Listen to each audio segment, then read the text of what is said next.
cost her a dime to do it.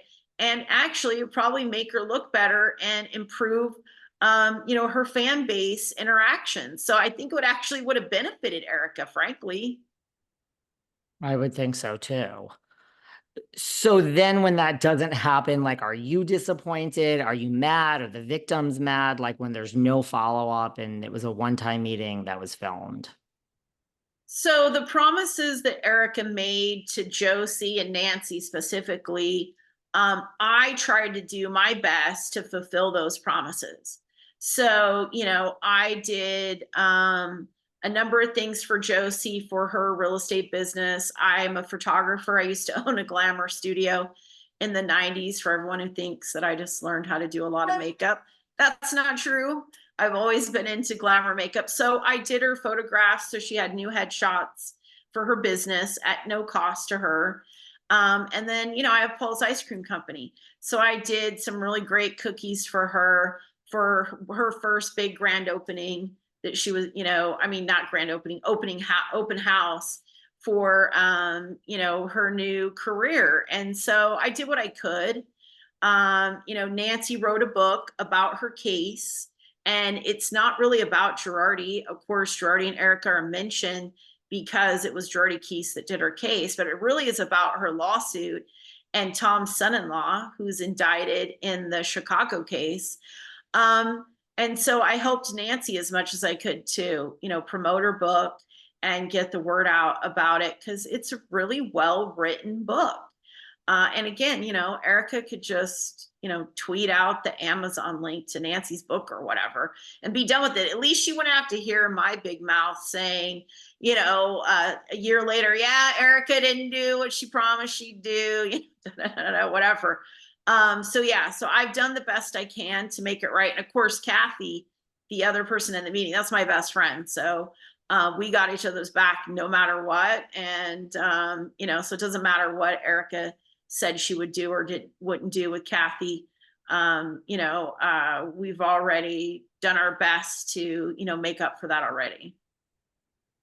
Well, that's good. And I guess there's never gonna be any follow-up with her, obviously. I don't think the victims, and meaning not to say these victims speak for all victims, but as far as like the core group of people who, talk regularly amongst each other and try to help the other victims as they come forward and stuff, I don't think that we would ever be interested in meeting with Erika again. I don't think I would believe her. She's already twice sort of shown how she's going to, handle it. So why would we do it again? It would just be kind of shame on us for giving her another chance. We gave her a second chance and we were very sincere about it. Yeah, you did. So am I like overstating her lack of problems? Because like the show is going on, not that this is about Erika, but like, she still has the Marco mess. Like, does she still have like a mess? Because it seems like the show has moved on. The public has not moved on, but they have. No one's coming for her on a daily basis at the moment.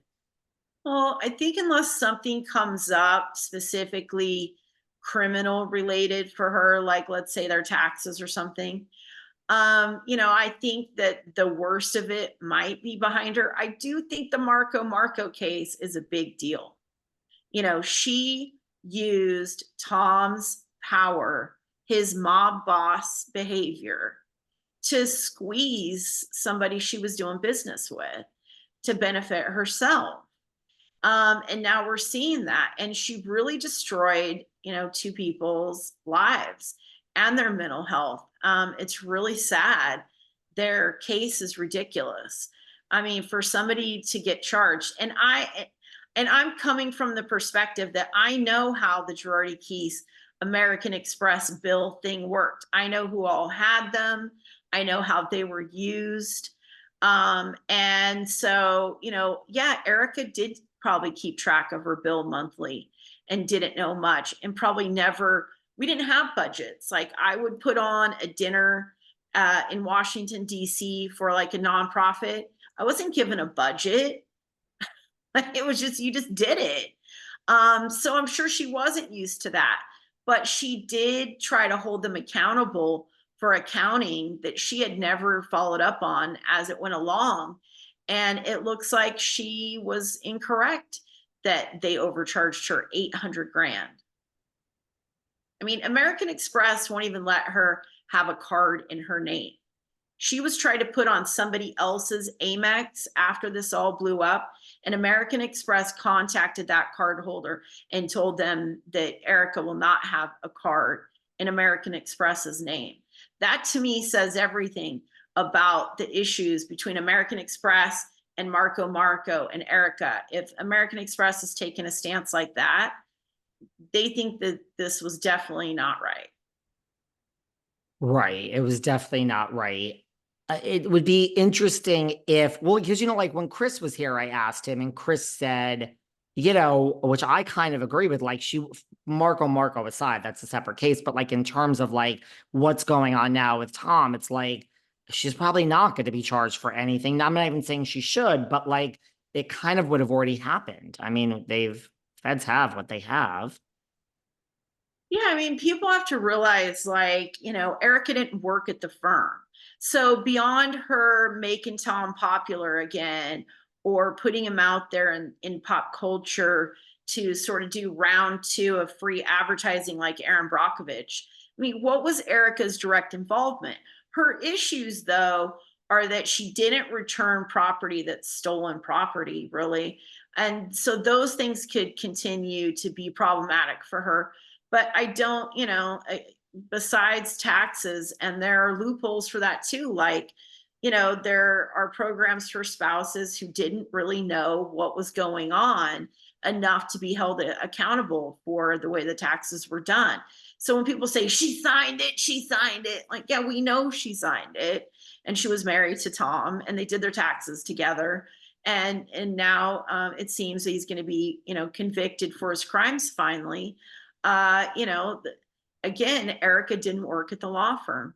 I mean, as much as I really am not fond of her after how she's treated the victims consistently, I mean, it is what it is. I'm not going to make up stuff or say that something really bad's going to happen to somebody.